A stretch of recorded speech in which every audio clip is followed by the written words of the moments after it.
여러분이 받아보신 자료들을 바탕으로 어떤 점이 중요하고 또 실제 적용할 때 뭘 고민해야 하는지 이야기 나눠보죠. 이 LID라는 게 단순히 빗물 처리 기술, 이걸 넘어선 개념이라고요. 네, 맞습니다. 그 LID는요, 개발로 인해서 망가지는 자연적인 물순환을 최대한 회복시키려는 그런 접근 방식이에요. 기존에는 빗물이 생기면 최대한 빨리 관으로 모아서 하천으로 그냥 내보내는 뭐랄까 집중식 관리가 목표였잖아요. 근데 LID는 달라요. 빗물이 떨어진 바로 그 자리에서부터 스며들게 하고 또 머금게 하고 걸러내고 증발시키는 이런 자연의 방식을 모방하는 거죠. 그러니까 분산식 관리로 패러다임을 바꾸는 겁니다. 아, 자연을 모방한다. 그 점이 되게 인상적이네요. 그럼 조경 관점에서 볼 때 이 LID는 어떤 의미가 있을까요? 그냥 공학적인 시설이랑은 좀 다른 점이 있겠죠, 아무래도? 물론이죠. 뭐 홍수 예방이나 비점 오염 저감 이런 공학적인 기능은 기본이고요. 조경에서는 이걸 도시 생태계를 회복시키고 또 더 쾌적한 환경을 만드는 그 다기능적 녹색 기반 시설, 영어로는 그린 인프라스트럭처라고 하죠. 이걸로 활용하는 데 중점을 둡니다. 나무 심고 공원 만들듯이 LID 시설 자체가 도시 경관의 일부자이자 중요한 생태적 요소가 되는 거예요. 최근에는 환경영향평가에서도 이 LID 기법 적용 여부가 꽤 중요하게 다뤄지고 있고요. 관련 법격규, 예를 들면 물환경보전법의 비점 오염 저감 계획이나 자연재해 대책법의 우수 유출 저감 대책과도 직접적으로 연관이 됩니다. 아, 법적으로도 중요성이 커지고 있군요.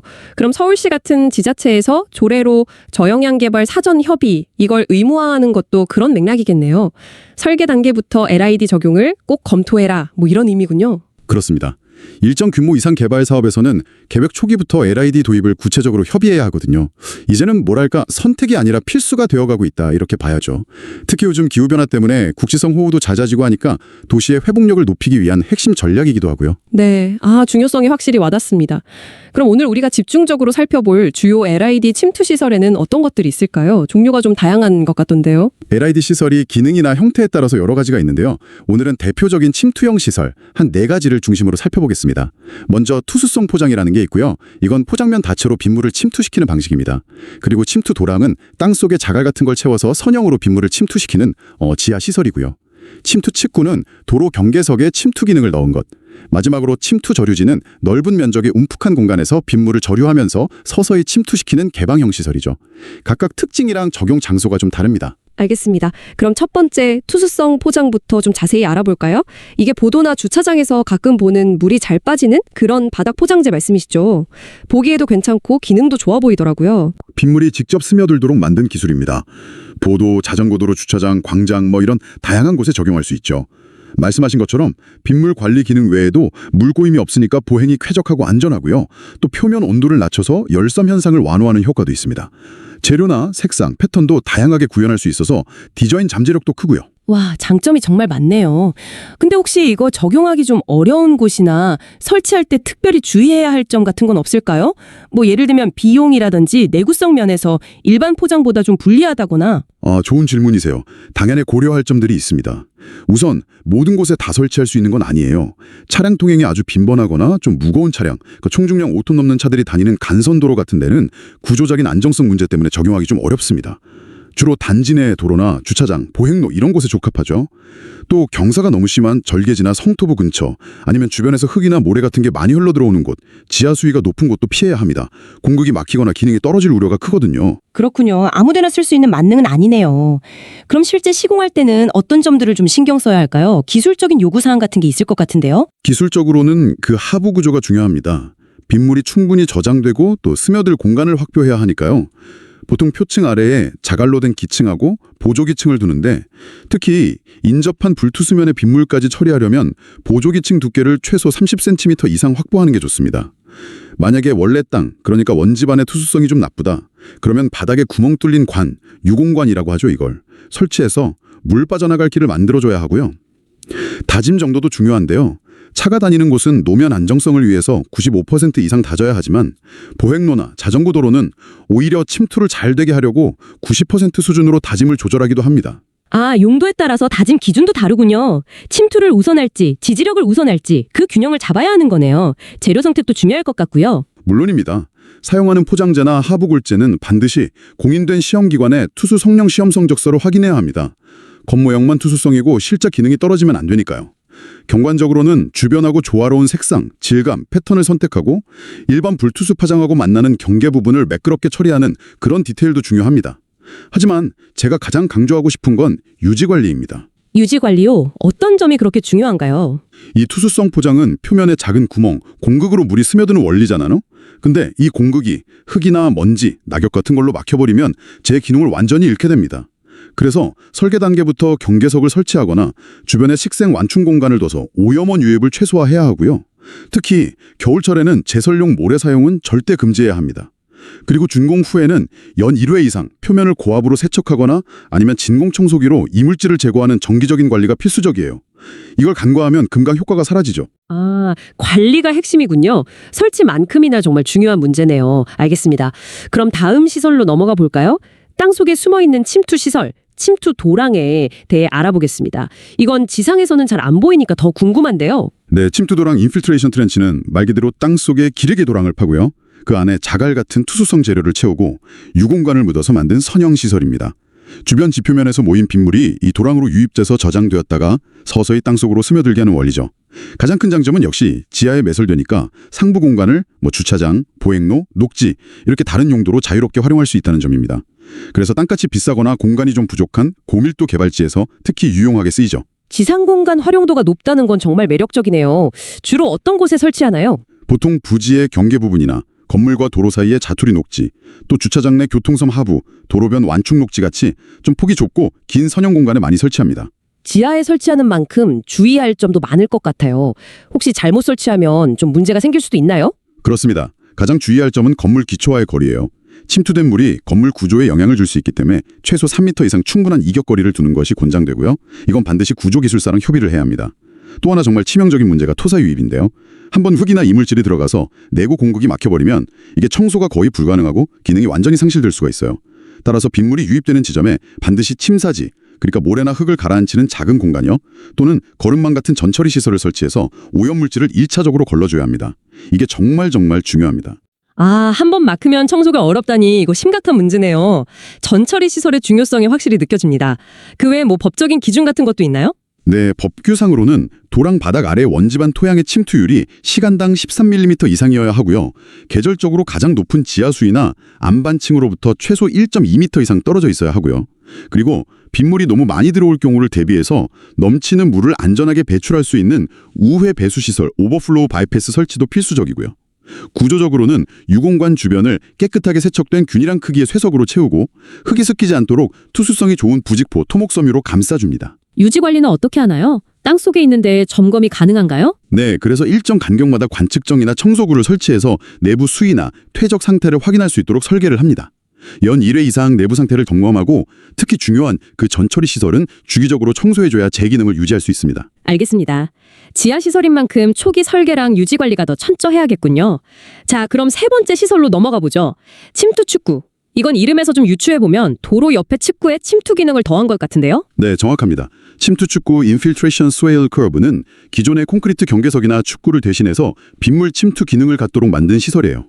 측구 자체를 투수성 콘크리트 같은 다공성 재료로 만들거나 아니면 일반 경계석에 구멍, 컵컷을 내서 빗물이 아래쪽 자갈층으로 쉽게 흘러들어갈 수 있게 하는 방식이죠.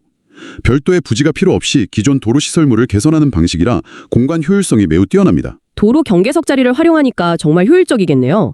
주로 어디에 적용하나요? 도로와 보도의 경계부, 주차장 가장자리 등등 일반적인 콘크리트 축구가 설치되는 곳이라면 대부분 적용 가능합니다. 다만 이것도 투수성 포장처럼 흙이나 쓰레기 유입이 많은 곳보다는 비교적 깨끗한 노면 배수가 유입되는 곳에 설치하는 것이 유리합니다. 막힐 우려가 적으니까요. 혹시 그 식생수로랑 좀 비슷해 보이는데 차이점이 있을까요? 아, 좋은 지적이세요. 형태는 비슷해 보일 수 있지만 기능적인 초점이 좀 다릅니다. 침투 축구는 유입된 빗물을 최대한 빨리 직접 땅속으로 침투시키는 데 중점을 두는 반면에 식생수로는 수로 안에 식물을 심어서 빗물이 흘러가면서 식생하고 토양을 통해 오염물질을 여과하고 정화하는 기능에 더 무게를 둡니다. 그래서 현장 조건이나 목표 기능에 따라서 적합한 시설을 선택해야 하죠. 아, 기능적 차이가 명확하군요. 그럼 이 침투 축구의 성능을 좌우하는 요소는 뭘까요? 법적 기준 같은 것도 있겠죠. 성능은 측구 본체의 투수 능력하고 그 아래 및 배면에 설치되는 쇠석층의 용량에 따라 결정됩니다. 만약 축구 자체가 다공성 재질이라면 투수 개수가 초당 0.3cm, 그러니까 3 곱하기 10의 마이너스 1승 cm 이상이어야 하고요. 구멍이 뚫린 유공형이라면 전체 면적 대비 구멍 면적 비율, 즉 계곡률이 0.5% 이상인 제품을 사용하는 것이 일반적인 기준입니다. 하부 쇠석층 설치는 필수적이고요. 법적으로 요구되는 토양 침투율이나 지하수의 이격거리는 앞서 말씀드린 침투 도안과 동일합니다. 시간당 13mm 이상, 1.2m 이격이요. 디자인 측면에서는 어떤 점을 고려해야 할까요? 아무래도 도로 경관의 일부니까요. 주변 포장재나 녹지와의 시각적인 조화가 중요하겠죠. 너무 튀거나 이질감이 들지 않도록 재질이나 색상 선택에 신경을 써야 합니다. 유지 관리는 표면이나 구멍이 막히지 않도록 주기적으로 쌓인 흙이나 낙엽 같은 걸 제거해주는 것이 핵심입니다. 네, 감사합니다. 이제 마지막 네 번째 시설, 침투 저류지로 가볼까요? 이건 이름 그대로 빗물을 저장했다가 침투시키는 약간 연못 같은 그런 시설인가요? 제가 공원에서 본 좀 넓은 잔디밭 같은 곳도 혹시 이걸 수 있겠네요? 네, 맞을 가능성이 높습니다. 침투 저류지는 지표면에 얕고 넓은 분지 형태의 공간을 만들어서요. 빗물을 일시적으로 담아두었다가 바닥하고 옆면을 통해서 서서히 땅속으로 침투시키는 개방형 시설입니다. 다른 침투 시설에 비해서 규모가 크기 때문에 조경적으로 활용될 여지가 가장 많아요. 말씀하신 것처럼 비가 오지 않을 때는 공원 내 잔디마당이나 휴게 공간, 가벼운 운동 공간 또는 생태학습장 같은 다목적 공간으로 활용할 수 있다는 것이 아주 큰 장점이죠. 다목적 활용이 가능하다니 정말 흥미롭네요. 주로 어떤 곳에 설치하는 게 좋을까요? 아무래도 좀 넓은 부지가 필요할 것 같은데요. 그렇습니다. 비교적 넓은 부지가 필요해서 신도시 계획 지역이나 대규모 공원, 학교 운동장, 아파트 단지 내 공용 녹지 같은 곳에 주로 적용됩니다. 지형적으로는 자연스럽게 물이 모이는 좀 낮은 곳에 배치하는 것이 유리하고요. 급경사면 바로 아래는 토사 유입이나 안전 문제 때문에 피하는 것이 좋습니다. 아, 안전 문제도 고려해야겠군요. 설계할 때 어떤 점들을 특히 신경 써야 하나요? 안전을 위해서 저류지 내부로 이어지는 사면 경사는 사람이 혹시 빠지거나 넘어졌을 때 쉽게 나올 수 있도록 가능한 완만하게 보통 4.2 이하로 설계하는 것이 중요합니다. 필요하다면 안전 펜스를 설치하거나 주변에 키 작은 관목 같은 걸 심어서 접근을 좀 제한하는 방법도 고려해야 하고요. 기능적으로는 바닥 토양의 투수율이 기준치, 그러니까 시간당 5mm 이상, 물론 법적 최소 기준인 13mm/h도 충족하는지 확인해야 하고요. 최고 지하 수위로부터 충분히 한 0.6에서 1.2m 이상 떨어져 있어야 합니다. 물이 잘 스며드는 것도 중요하지만 혹시 너무 오랫동안 물이 고여 있으면 문제가 되지 않을까요? 여름철에 모기가 생긴다거나 그런 거요. 아주 중요한 지적입니다. 그래서 빗물이 유입되는 입구에는 반드시 침전지, 영어로는 포베이라고 하는데요. 이런 작은 공간을 두어서 흙이나 쓰레기가 본 저류지로 바로 들어오기 전에 좀 가라앉도록 해야 합니다. 그리고 설계할 때 빗물이 완전히 빠져나가는 시간을 보통 72시간 이내로 계획합니다. 그 이상 고여있으면 말씀하신 위생 문제나 악취 같은 게 발생할 수 있거든요. 물론 아주 큰 비에 대비한 비상방수로 설치도 필수적이고요. 바닥은 물이 한쪽으로 쏠리지 않고 고르게 퍼져서 침투될 수 있도록 거의 수평, 경사도 1% 내외로 조성하는 것이 좋습니다. 건기 시에 다목적 공간으로 활용하는 계획도 중요하겠네요. 잔디를 심거나 휴게시설을 놓는다거나 하는 식으로요. 식물 선택도 좀 까다로울 것 같습니다. 물이 찼다 빠졌다 하는 환경이니까요. 맞습니다. 침투 저류지의 성공적인 식생 도입을 위해서는 물에 잠기는 빈도하고 기간에 따른 환경 차이, 이걸 수문학적 구역, 하이드로존이라고 하는데요. 이걸 세심하게 고려해야 합니다. 각 구역의 환경 조건에 맞는 식물을 선택하는 것이 기능 유지하고 경관 향상 모두에 중요합니다. 좀 더 자세히 설명해 주실 수 있나요? 어떤 구역들이 있고 각 구역에는 어떤 식물을 심는 것이 좋을까요? 네, 침투 저류지는 보통 바닥의 높낮이하고 물이 차는 정도에 따라서 크게 세 구역으로 나눌 수 있습니다. 먼저 최저부 웨지존은 가장 낮은 곳으로 비온 후에 가장 오랫동안 물이 차 있거나 항상 축축한 상태를 유지하는 상시 습인 구역입니다. 이곳에는 습기에 아주 강한 식물들이 필요하죠. 예를 들면 5, 6월에 아름다운 보라색 꽃을 피우는 꽃창포, 아이리스 엔사타 바 스폰타네아는 대표적인 습지 식물이고요. 물정화 능력도 있고 수식적인 줄기가 경관 요소가 되는 부들, 티파 오리엔탈리스도 좋습니다. 사계절 푸르고 촘촘하게 자라는 골풀, 중커스 이프슈스도 바다가 안정적으로 덮어줄 수 있습니다. 아, 물을 아주 좋아하는 식물들이네요. 그럼 그보다 약간 높은 곳은 어떤가요? 다음은 사면부 모이스트 존입니다. 최저부보다는 높아서 비 올 때 간헐적으로 침수되기는 하지만 비교적 빨리 물이 빠지는, 그러니까 축축한 상태가 유지되는 중습 구역이라고 할 수 있습니다. 여기에는 어느 정도의 습기하고 건조를 모두 견딜 수 있는 식물이 적합합니다. 가을철 은빛 물결이 아름다운 무럭새, 미스켄터 사카리플로르스는 습기에도 강하고 건조에도 잘 견디고요. 여름부터 가을까지 강아지풀 모양의 꽃이 보기 좋은 수쿠령, 페니세툼 알로페크로이드스는 건조나 밟힘에도 강해서 활용도가 높습니다. 여름 가을에 연보라색 꽃을 피우는 벌개미취, 에스토코라이엔세스는 색감을 더해주고요. 만약 키 작은 나무를 심고 싶다면 습기에 매우 강하고 이른봄 노란 꽃을 피우는 갯버들, 셀릭스 그라스 스타일라 같은 관목도 고려해볼 수 있습니다. 수변 환경과 건조 환경의 중간 지점이군요. 선택의 폭이 좀 더 넓어지네요. 마지막으로 가장 높은 곳은 어떤 식물이 좋을까요? 마지막 상단부 드라이존은 저류지 가장자리나 가장 높은 지역으로 집중호우 시 아주 잠깐 물에 잠길 수는 있지만 평상시에는 거의 침수되지 않는 건조한 구역입니다. 일반적인 조경 녹지 공간하고 환경이 비슷하다고 보시면 돼요. 따라서 다양한 식물 선택이 가능합니다. 시원한 그늘을 제공하고 가을 단풍이 아름다운 느티나무, 젤코바 세라타 같은 큰 교목을 심을 수도 있고요. 5월에 하얀 쌀밥 같은 꽃을 피우는 이팝나무, 치오난스 리트초스처럼 건조에 강한 교목도 좋습니다. 관목 중에서는 역시 건조에 강하고 봄에 눈처럼 하얀 꽃을 피우는 조팝나무 스피라야 푸르놀리아 종류가 무난하고요. 가을철 경관을 위해서는 건조한 곳에서도 잘 자라면서 흰색 또는 분홍색 꽃을 피우는 구절초 덴드란테마 자와츠스키 같은 야생화도 좋은 선택입니다. 이렇게 각 구역의 숨은 환경 특성을 정확히 파악하고 그에 맞는 식물을 신중하게 선택하고 배치하는 것이 침투저류지의 성공적인 조성과 지속적인 기능 유지를 위한 핵심이라고 할 수 있겠습니다. 와, 정말 상세한 설명 감사합니다. 단순히 식물 이름만 아는 게 아니라 이 물과 식물의 관계를 이해하는 게 중요하군요. 자, 이렇게 4가지 주요 침투 시설들을 살펴봤는데요. 실제 현장에서는 이 시설들을 각각 따로 적용하는 경우도 있겠지만 서로 연결해서 사용하는 경우도 많을 것 같습니다. 기능적으로 연결해서 하나의 시스템처럼 작동하게 만드는 처리 계통 개념을 적용하면 효과를 극대화할 수 있거든요. 예를 들어서 주차장의 투수성 포장을 통해서 1차로 빗물을 침투시키고 거기서 넘치는 물은 침투 직구를 통해서 2차 침투 및 이동시킨 다음에 최종적으로 침투 저류지에서 모아서 처리하는 이런 방식이죠. 이렇게 하면 각 시설의 부담을 줄여주고 또 특정 시설에 혹시 문제가 생기더라도 시스템 전체의 안정성이나 회복력을 높일 수 있습니다. 마치 물길을 따라서 여러 단계의 정수 필터를 거치는 것과 좀 비슷하네요. 이런 시스템을 설계할 때 조경가의 역할은 무엇일까요? 조경관은 단순히 예쁜 식물을 심고 공간을 꾸미는 것을 넘어서요. 부지 전체에 지형하고 물의 흐름을 읽고 분석해서 최적의 LYD 시설 조합과 배치, 즉 처리 계통을 구상하고 조직하는 시스템 설계자로서의 역할을 수행해야 합니다. 그러니까 공학, 생태, 디자인 이걸 다 아우르는 통합적인 시각이 필요한 거죠.